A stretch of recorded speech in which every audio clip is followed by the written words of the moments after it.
Buenas noches, América. Facebook está esperando una multa por su gestión, o mejor, su mala gestión de la privacidad de nosotros, los usuarios. La multa podría ser de hasta 5.000 millones de dólares impuesta por la Comisión Federal de Comercio de Estados Unidos.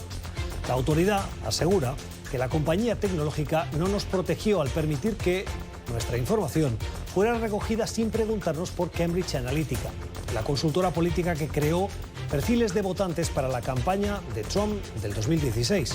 Además, Facebook no fue lo suficientemente diligente cuando la información de 50 millones de usuarios quedó expuesta. La multa, que la misma compañía da por segura, sería la más alta que ha impuesto la autoridad de Estados Unidos a una de sus empresas tecnológicas por violación de privacidad. Y nos debe llevar a varias conclusiones. Estados Unidos, a pesar de haber criticado de palabra a la Unión Europea por sus políticas de defensa de los consumidores, que consideraban que limitaban la expansión de sus negocios, sigue con sus obras el ejemplo del otro lado del Atlántico. ¿Libertad de mercado? Sí. ¿Libre competencia? Sí. Pero no por encima de los derechos de los consumidores. La segunda reflexión es sobre el importe de la multa. Es importante, pero Facebook ganó y gana miles de millones de dólares con nuestra información cada año. Solo entre enero y marzo de este 2019 ganó 2.419 millones de dólares. Esperemos que esta sanción sea ejemplar no solo para cambiar la estrategia de esta tecnológica, sino de todas las que hoy forman parte de nuestras vidas y que se lucran de nosotros. Y finalmente una reflexión sobre la privacidad. La mejor es la que nosotros controlamos. Si algo queremos que no se sepa, no lo difundamos. Y si lo hacemos, una foto, un lugar en el que estemos, o nuestras preferencias políticas, culinarias o sentimentales, seamos conscientes de que no existe privacidad porque para estas empresas, nosotros somos el producto. Son las 8 en Bogotá y Maquito, las 9 en la costa este de Estados Unidos y Santiago de Chile, y las 10 en Buenos Aires. Y esto es Cuestión de Poder. Bienvenidos. Hoy en el programa, ¿cuáles son los vínculos entre el régimen de Nicolás Maduro y grupos terroristas como Hezbollah? Tras el anuncio de Joe Biden hoy, ¿qué importancia tendrá América Latina en la campaña presidencial de 2020? OEA discute este viernes crisis en Nicaragua. Hablamos con uno de los ponentes.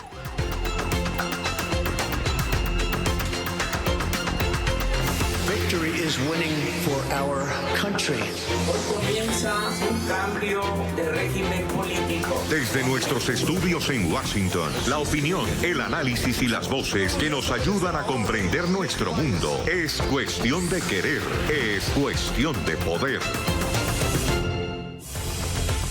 Comenzamos repasando algunas cuestiones de la actualidad, cuestiones que pasan y pasarán en las próximas horas por la Organización de Estados Americanos. Su Consejo Permanente mañana vuelve a reunirse para analizar la situación en Nicaragua. Sobre la mesa, el punto del orden del día en el que se debatirá, se analizará la calidad democrática, los avances de la democracia en Nicaragua, o se pondrá sobre la mesa los retrocesos. Diversos ponentes van a participar. La OEA está preocupada. Es la segunda reunión de este mes de abril. La primera fue el 5 y vuelven a reclamar nuevas voces los embajadores para escuchar. Una de las voces de esas ponencias que mañana se escucharán es la de Heidi Castillo. La señora Castillo es presidenta de la Fundación Instituto de Liderazgo de las Segovias y la saludamos a esta hora de la noche. Señora Castillo, gracias por estar con nosotros. Bienvenida a Cuestión de Poder. ¿Qué esperan de la Organización de Estados Americanos? Bienvenida. Sí, muy buenas noches a toda su audiencia. Decirles de que el día de mañana estaremos en el Consejo Permanente de la OEA. El rol que juega la Organización de Estados Americanos es velar porque los estados nacionales que han suscrito el marco jurídico de la Carta Democrática Interamericana cumplan con esos aspectos estipulados que tiene que ver con el respeto a los derechos humanos, el respeto a la institucionalidad democrática, a las libertades, entre otras. De manera que tienen un papel vital en el caso de Nicaragua, que está viviendo una crisis dramática, una crisis política y de violaciones a derechos humanos.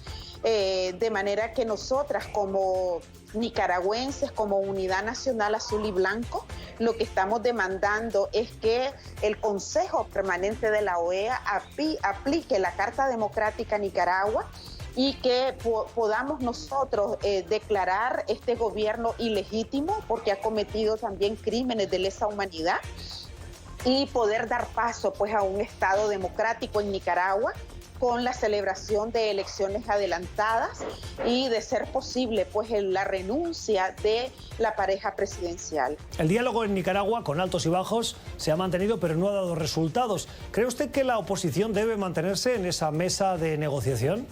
Mire, el pueblo de Nicaragua, por primera vez en su historia, quiere resolver las cosas de una manera cívica y pacífica, como ha sido toda la gesta desde abril, que ya cumplimos un año. Sin embargo, el gobierno de Nicaragua no ha querido cumplir con ninguna de los acuerdos, de los pocos acuerdos que ha firmado en esa mesa de diálogo y de negociación. Se comprometió ante el secretario general de la OEA de liberar a todos los presos y presas políticas, asunto pues que el día de hoy no lo ha cumplido, tampoco con devolver las libertades para que el pueblo se pueda movilizar sin represión. Y a estas alturas, pues nosotras creemos de que ya es muy difícil confiar en un gobierno que no tiene palabra. De manera que creemos que lo que la Organización de Estados Americanos tiene que hacer, debe de hacer, es desconocer, que todos los estados desconozcan, retiren sus embajadores del país y que podamos, en el marco de la Carta Democrática, buscar las vías quizás con las elecciones adelantadas para restaurar la democracia en el país. La mesa de negociación, tristemente, está agotada y por muchos esfuerzos que ha hecho la Alianza Cívica, el gobierno no tiene voluntad de cumplir. Una de las reivindicaciones más relevantes de la oposición es que haya elecciones. ¿Qué tendría que cambiar en Nicaragua para que esas elecciones fueran libres, transparentes y de acuerdo a los criterios de la comunidad internacional? Y yo creo que, en primer lugar, cuando hablamos, el diálogo siempre tiene que ser la vía para resolver los problemas. Sin embargo, probablemente estamos asistiendo a un nuevo escenario en que tiene que haber una recomposición de esa mesa de diálogo con verdaderos garantes internacionales. Y yo creo que este es un tema que tiene que discutir el grupo de países encargados de vigilar la situación en Nicaragua, el mismo Consejo Permanente, de poder presentar una opción al pueblo de Nicaragua que implique que en realidad en esa mesa de negociación no solo vamos a tener acompañantes y testigos, sino realmente organismos, estados que le impliquen al gobierno de Nicaragua aspectos vinculantes en el proceso de negociación, porque hasta ahora hemos tenido al nuncio por parte del Vaticano y a la Secretaría General de la OEA, pero vemos que en realidad el gobierno de Nicaragua no ha respetado ni ha cumplido ni siquiera con ellos, porque el secretario general de la OEA puso como condición de que tenían que liberar a los presos políticos para sentarse a la mesa de negociación, y aún así se sentaron y no ha cumplido. De manera que creo que tenemos que pasar a escenarios un poco extremos en cuanto al rol de la comunidad internacional, lo que no implica pues que nosotros estemos cediendo soberanía ni la autodeterminación del pueblo de Nicaragua, sino solicitando que en el marco de derechos, porque los derechos humanos son universales, la comunidad internacional tiene la obligación de velar y vigilar.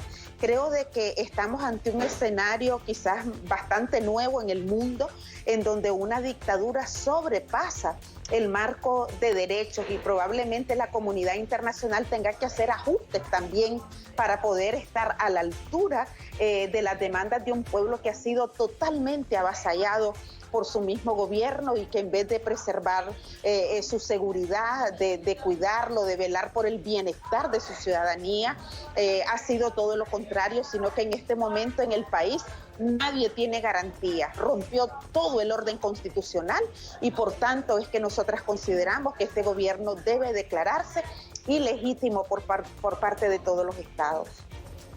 Es la opinión de quien mañana va a participar en ese Consejo Permanente de la OEA sobre Nicaragua. Heidi Castillo, la presidenta de la Fundación Instituto de Liderazgo de las Segovias. Gracias. Muy buenas noches.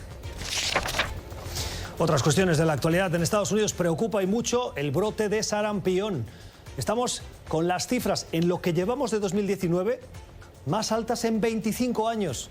En el año 1994 esas cifras fueron las peores y en 2019, solo en estos primeros meses del año, ya hemos superado esa cifra. Son 695 casos que afectan a 22 estados y cada semana aparecen nuevos.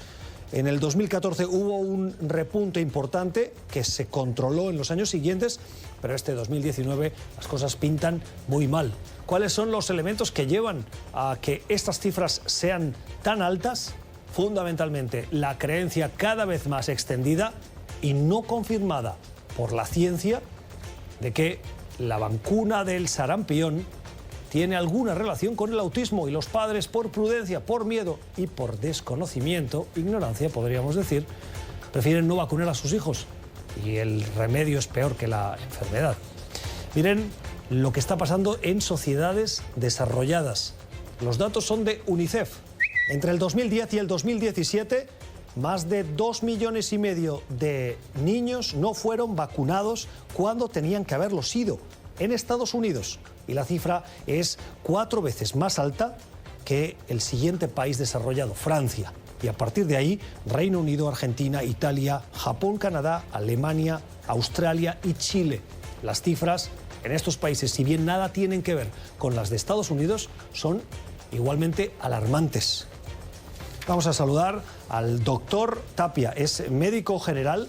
Doctor, gracias por estar con nosotros. Buenas noches. Hemos dicho al inicio de la noticia que la ciencia ha confirmado que esta vacuna es segura y altamente efectiva desde los años 60. Pero en los últimos años las cosas han cambiado, hasta el punto de que en el 2000 se llegó a decir que el sarampión estaba erradicado, pero ha vuelto, ¿y con qué fuerza? ¿Qué ha pasado? Gracias y buenas. Gracias por tu invitación. Así es. La vacuna del sarampión tiene muchas décadas que está funcionando y es una vacuna que es totalmente eficaz y no tiene ningún efecto secundario que sea más malo que la enfermedad.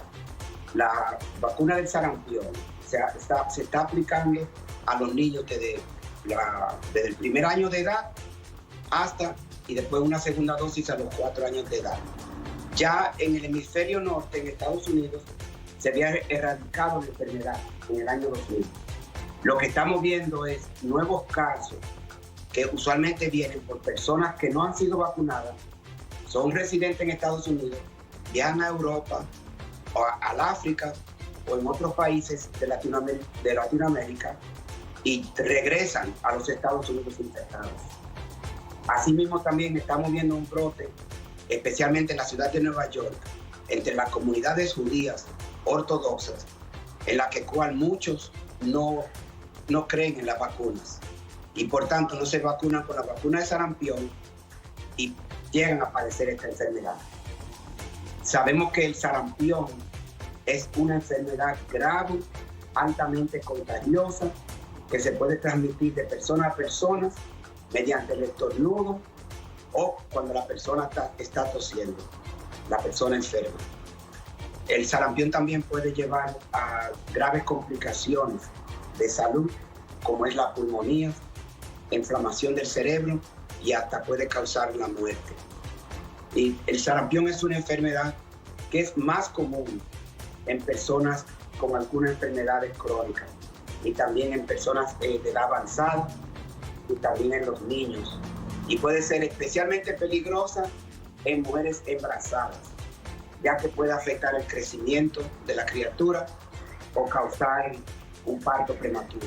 Si la vacuna es efectiva y no hay una relación probada entre esa vacuna y el autismo, ¿por qué cree que aún hay padres que deciden no vacunar a sus hijos o personas que deciden no vacunarse? Hace varios años, un científico que está desacreditado, inclusive le quitaron la licencia, publicó un estudio falsificado en la cual relacionaba la vacuna de sarampión con el autismo. Esta publicación ha sido descartada muchas veces. El problema que tenemos es que a través del Internet existe mucha información falsa e inclusive personas con un nivel de educación alta creen estas falacias. Pero todos los estudios científicos y el tiempo que tiene la vacuna administrándose han demostrado que es absolutamente falso la relación de la vacuna de sarampión con el autismo. Y los que sí estamos vacunados frente a este brote, ¿tenemos que tener algún tipo de miedo? Las personas que están vacunadas están protegidas en contra del sarampión. Lo que sí las personas deben de asegurarse es que todos tengamos 2 dosis de sarampión, al igual que seguir las recomendaciones de su pediatra o su médico de cabecera en cuanto a si necesita la vacuna. Hay una prueba simple de sangre que se puede hacer para ver si la persona ya está protegida en contra del sarampión y no necesita vacunarse. Son las explicaciones médicas del doctor de Medicina General, el doctor Tapia. Señor Tapia, gracias por haber estado con nosotros. Muy buenas noches. Y terminamos con la mirada positiva al final de esta sección de noticias. El valor del mensaje, del ejemplo de una madre. Ahora que viene el Día de la Madre, miren esta historia preciosa. La de un profesor. Se llama Rodney Robinson. Su madre vivió en Estados Unidos en tiempo de la segregación, cuando los estudiantes negros eran separados del resto de estudiantes mayoritariamente blancos, por un motivo racial. No pudo ir a la universidad, no pudo estudiar por vivir en una situación de pobreza, pero a lo largo de su vida le enseñó a su hijo el valor de la educación.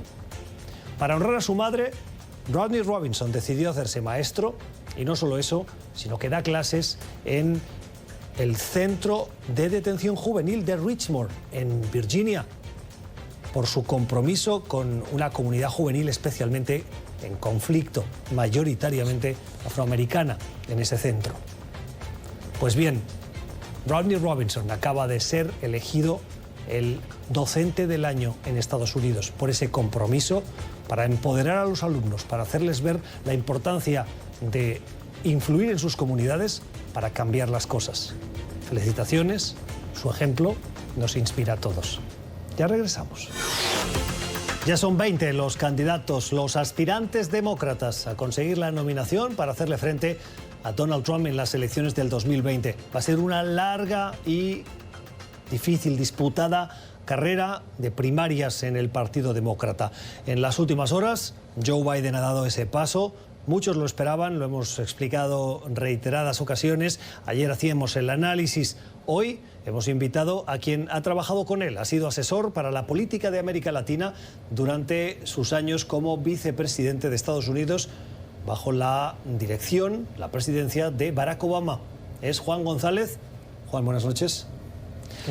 Juan es vicepresidente de The Cohen Group, es analista político y, como decíamos, ha trabajado como asesor para Joe Biden.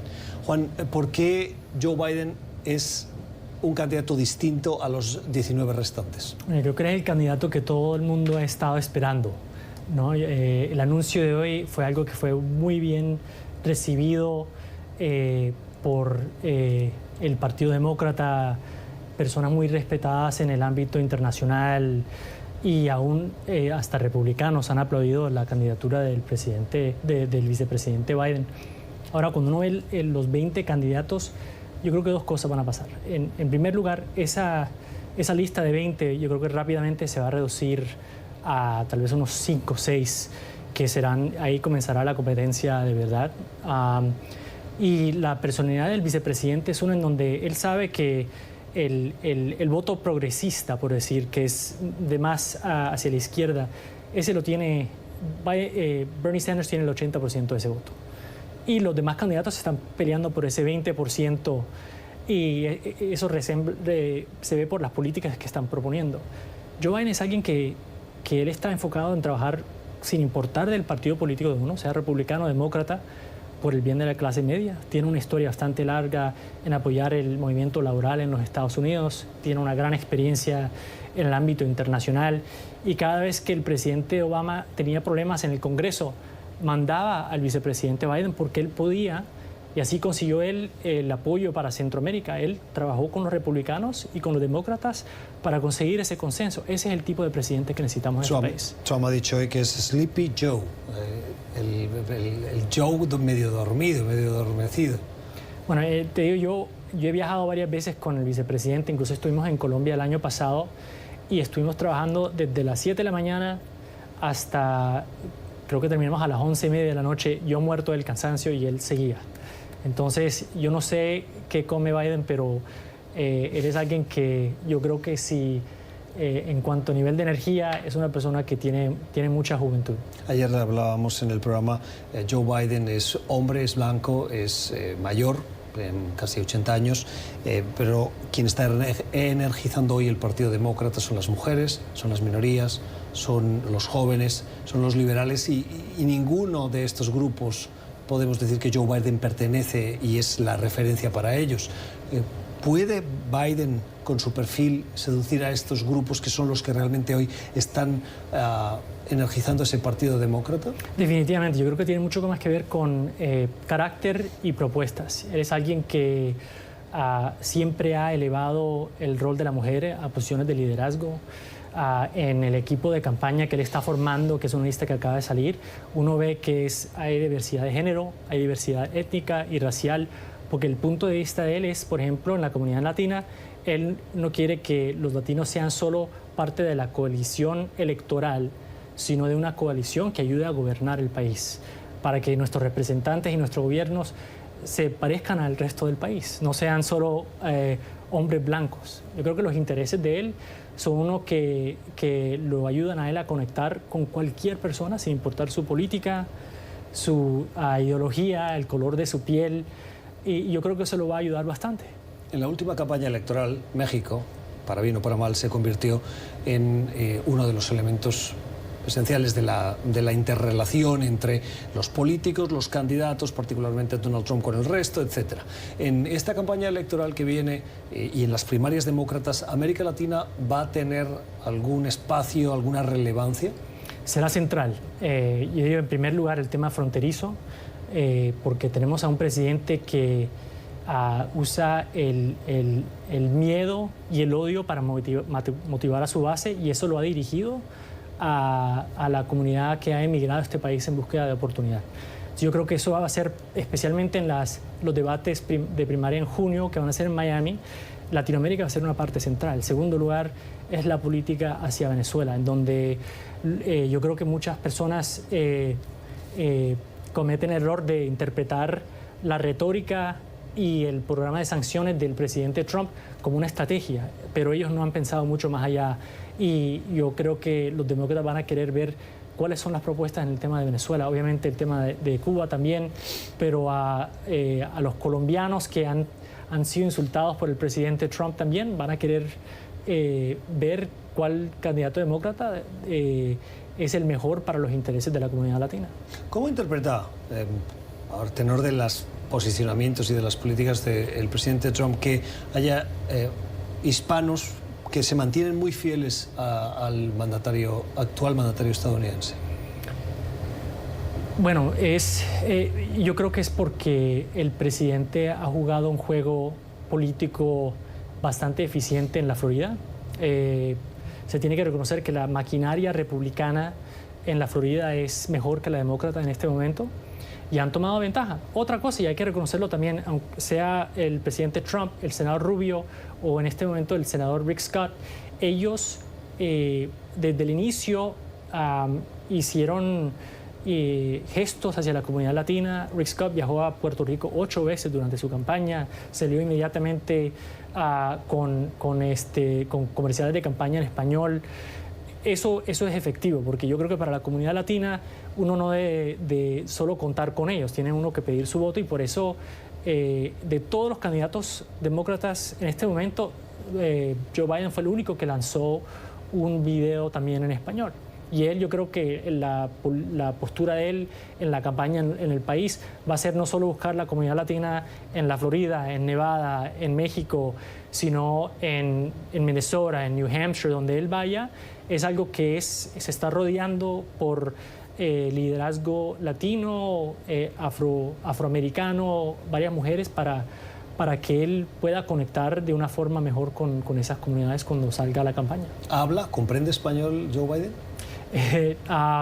No muy bien. Y él y yo siempre hablamos, él le da mucha risa que yo cuando le pronuncio algo lo hago con el acento latino y él a veces me pide, mira, dímelo, agríngamelo un poco para poder entenderlo. Pero te digo que, aunque no hable el lenguaje, él tiene mucho más latino que muchas personas en la forma que él conecta a nivel personal con la gente. Y para él lo personal es mucho más importante para poder entender qué es lo que necesita alguien.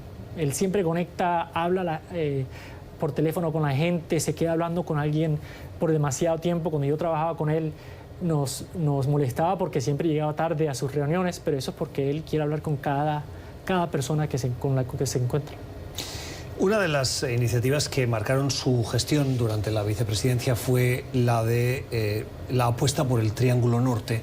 Él la lideró dentro de la administración y en coordinación con el Banco Interamericano de Desarrollo y los presidentes de los 3 países que forman esa área del mundo, Guatemala, Honduras y El Salvador. Joe Biden tiene una relación especial con esos 3 países por ese pasado. ¿Con qué otros países Biden ha establecido esas buenas relaciones, ese conocimiento en profundidad que lo hace próximo a ellos?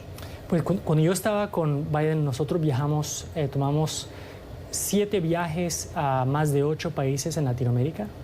Él conectó en Colombia, en particular, él es muy amigo del expresidente Pastrana, el presidente Uribe, presidente Santos y el presidente Duque. Entonces él, sin importar los diferentes partidos, se lleva con todos los gobernantes de Colombia. Es un país que él quiere bastante y él fue uno de los que apoyó al Plan Colombia desde el inicio. En México él lideró las conversaciones económicas entre los Estados Unidos y México, y en ese ámbito él lo primero que hizo durante el primer viaje que hizo a México fue ir a la Catedral de la Virgen de Guadalupe, porque él quería conectar con la cultura de ese país, que él además, siendo Biden es católico. Él es católico de todo corazón, y él quiso ir a ver a la Virgen de Guadalupe para tratar de entender más sobre México. La República Dominicana fue el primer vicepresidente en más de 20 años en visitar. Entonces, y él, te cuento que él, yo creo que reconocía que no tenía todas las respuestas cuando estaba manejando la política de Latinoamérica, y él era muy regular que él levantaba el teléfono y llamaba a un presidente para pedirle consejo. Igual que pedía al nuestro, llamaba al presidente. Y yo creo que eso es algo que le importa mucho a la región, que la tomen en serio, que la respeten y la traten como un aliado, y no la forma en que este presidente trata a los latinos como criminales y a narcotraficantes. Juan, gracias por haber estado con nosotros. Gracias.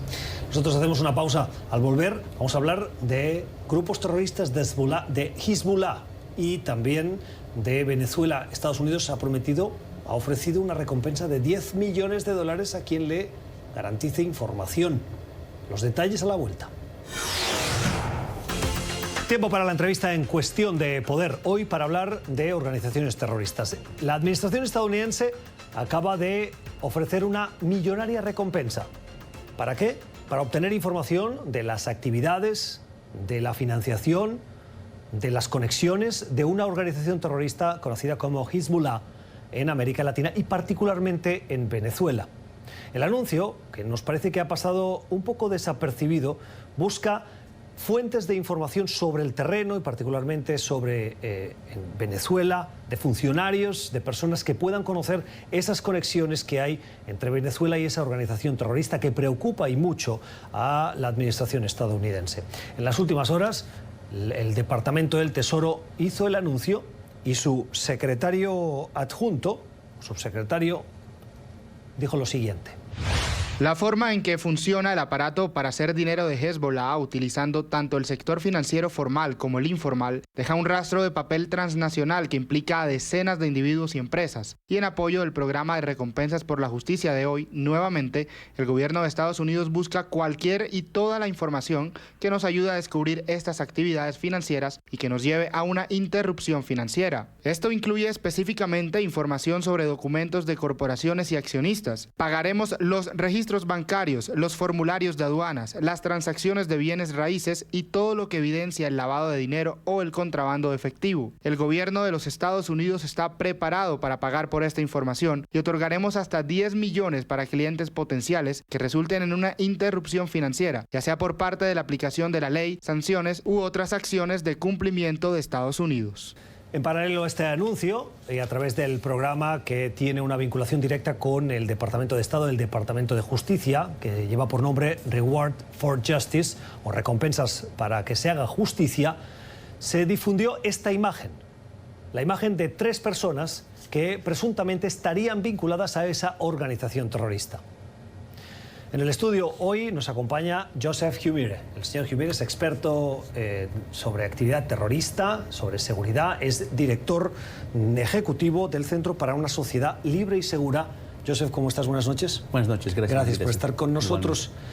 Te pido una primera valoración sobre estos 10 millones, esta recompensa de 10 millones. Cuando el gobierno ofrece recompensas es que no está obteniendo la información que necesita y busca otras fuentes para conseguirla. Bueno, en cierta parte sí, quiere ampliar su red de fuentes en un centro de región, un cierto objetivo, un grupo terrorista como hemos visto en este caso.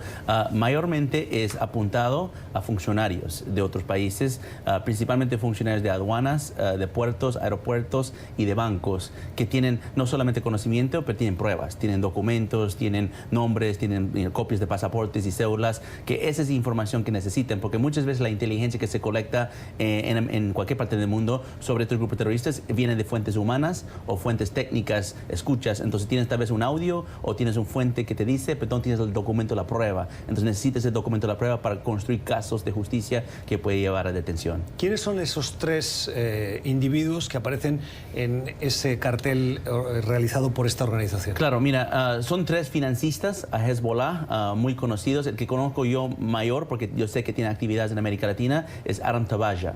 Aram Tabaja es un señor financista de Hezbollah, originariamente del Líbano, pero también un empresario que tiene acciones principalmente en Irak, mediante obras de construcción. Una de sus empresas, que se llama Al-Inma, tiene varios subsidiarios por todo el mundo, en África, también en América Latina, y se ha conocido que su actividad de financiamiento ha extendido a Venezuela. Uno de los operadores dentro de su equipo se llama Jihad Mohamed Kansu, que fue puesto bajo sanciones por el Departamento de Tesoro el año pasado, en febrero de 2018, y en ese mismo designación se habló y se demostró que este señor tenía un documento, un pasaporte venezolano.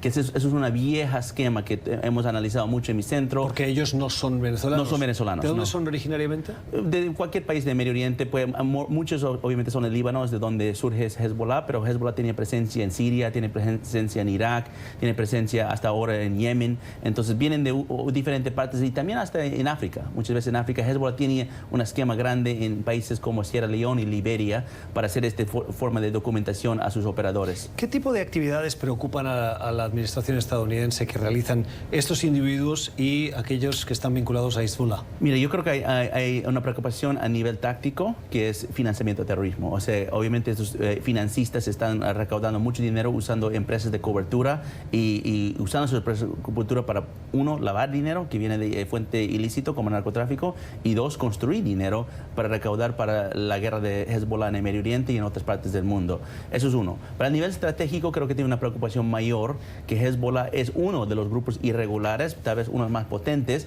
que está defendiendo al régimen de Nicolás Maduro en Venezuela. Entonces tienen el miedo, o no digo miedo, tienen la preocupación que este grupo se está fortaleciendo para poder dar más apoyo a un régimen totalitario que está haciendo una represión a su pueblo y su sociedad en Venezuela.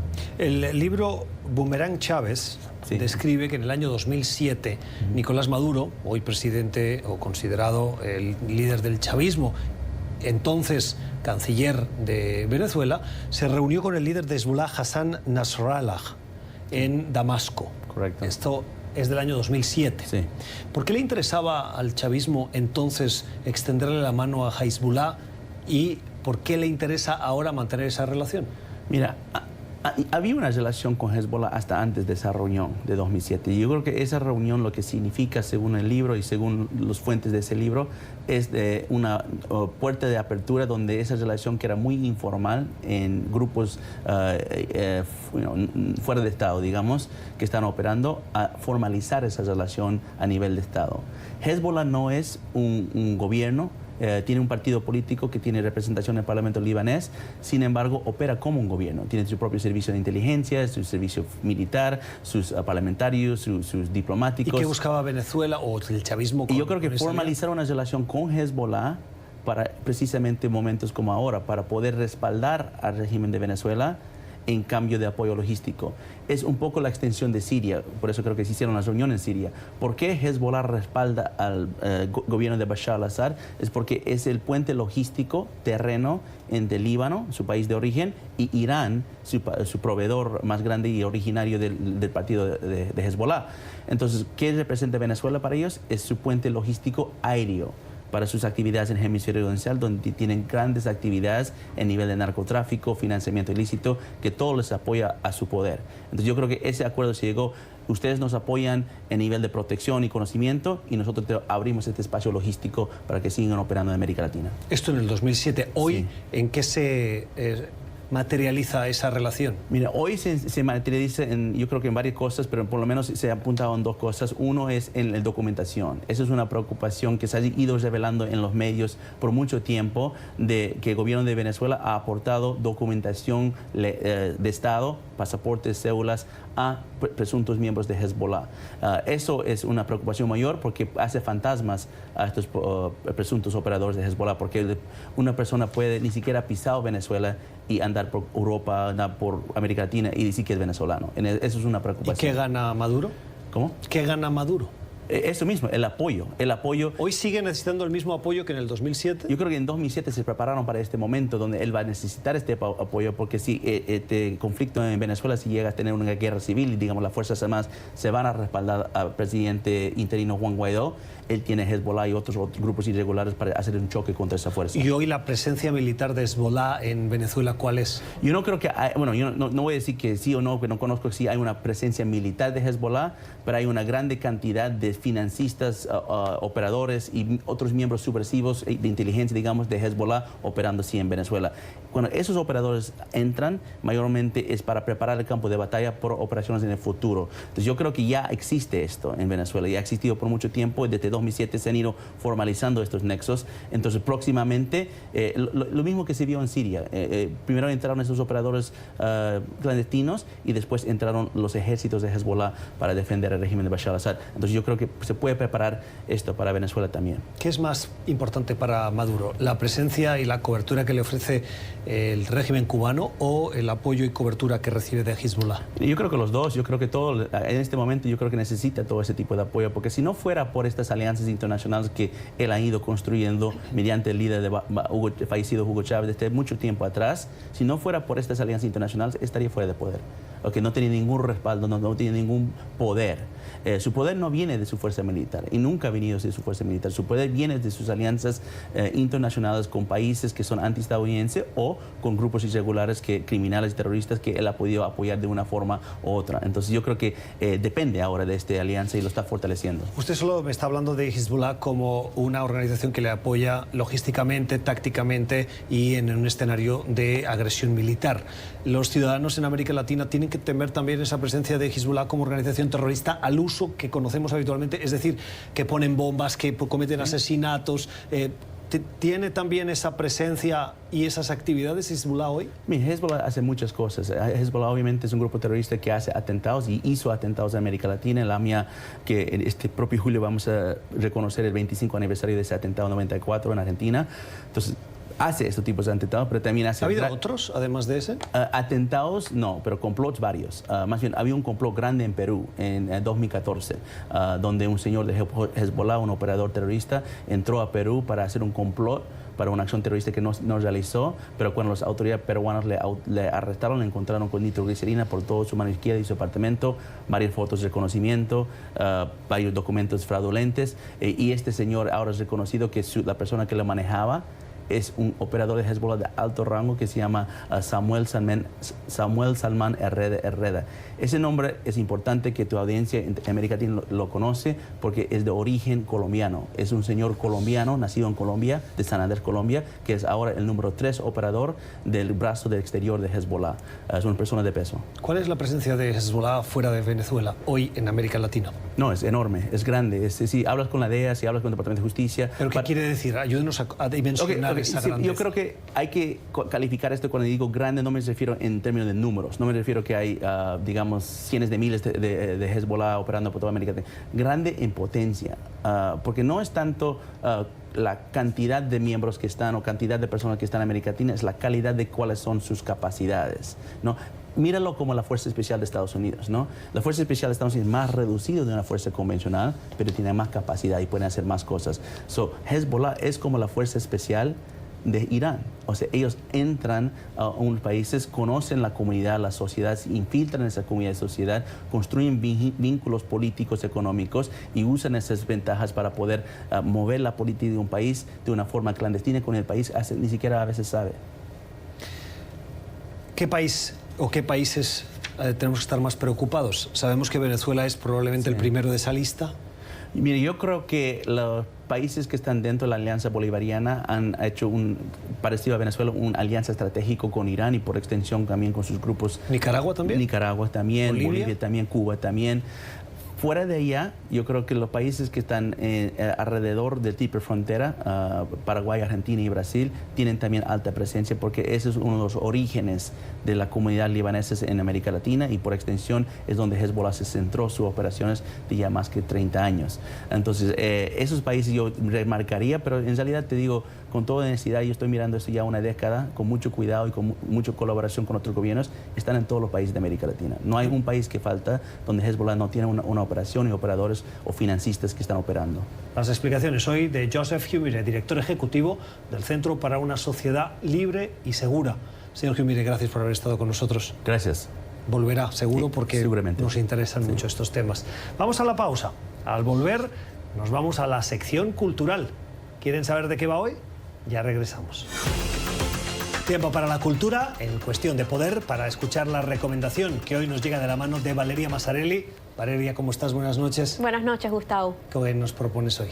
Hoy les tengo un documental sobre ciencia y fraude. Se llama The Inventor o de la inventora en español y se trata de la historia de Elizabeth Holmes. Uy, muchas preguntas. ¿Por qué vale la pena?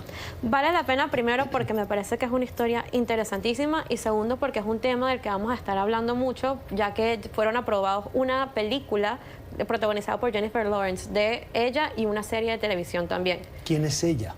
Ella es la fundadora de una empresa llamada Theranos. Ella tenía esta idea, la fundó en el 2003, que en vez de utilizar un tubo de sangre para hacerse los exámenes que nos hacemos de rutina, quería que fuese una gota.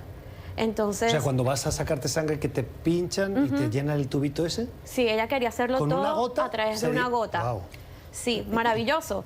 El problema es que su idea era imposible y ella pasó 15 años recolectando dinero, buscando fondos, hablando con inversionistas para que invirtieran en su idea y llegó a estar valorada en $9.000 millones y al final su producto nunca existió. Gran fraude que llegó a valorar en $9.000 millones una idea que no existía y cómo llegó a engatusar, si se puede utilizar la palabra, a tantos inversionistas. ¿Dónde la podemos ver? La podemos ver en HBO. HBO, La Inventora. Queda hecha la recomendación. Gracias, Valeria. A ti. Vamos a las redes sociales. Respuestas, reacciones de ustedes los televidentes, precisamente de nuestro editorial de ayer, en el que hacíamos referencia a la frontera, pero no por las políticas, no por las propuestas, sino por el drama. La de un niño que fue encontrado solo, con solo 3 años, por los agentes de la patrulla fronteriza en una zona árida, en medio de un campo de maíz. Varios comentarios nos han llegado. El primero. ¿Y dónde están los padres? Gracias, Jeff, por el comentario. Los padres, pues lo dijimos, los están buscando y muy probablemente, dicen las autoridades, huyeron cuando llegó la patrulla fronteriza, como todo el grupo en el que se supone viajaba este menor. Más comentarios. Mejor publica los rostros de niños muertos en manos de los inmigrantes y te seguiré leyendo. Y si no, fue un placer seguirte por un tiempo. Gracias, Ruth. Gracias por leerme, a pesar de que podamos discrepar. Primer punto. El segundo, yo no mezclaría. El drama de la frontera es tan dramático como el drama de las muertes de ciudadanos estadounidenses a manos de inmigrantes y particularmente de inmigrantes en situación irregular en Estados Unidos. Yo no mezclaría, insisto. Los dos son dramas y los dos crean aún más grave ese drama de la inmigración irregular. ¿No le parece? Putin no es confiable. Pregunten dónde están sus adversarios políticos en Rusia. Todos muertos. El comentario de Juan al respecto de la cumbre entre Kim Jong-un y Vladimir Putin.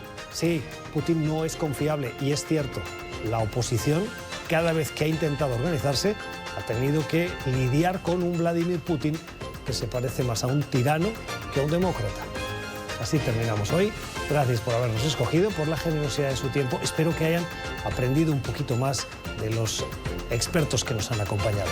Nosotros volvemos mañana con un renovado compromiso con ustedes. Feliz noche.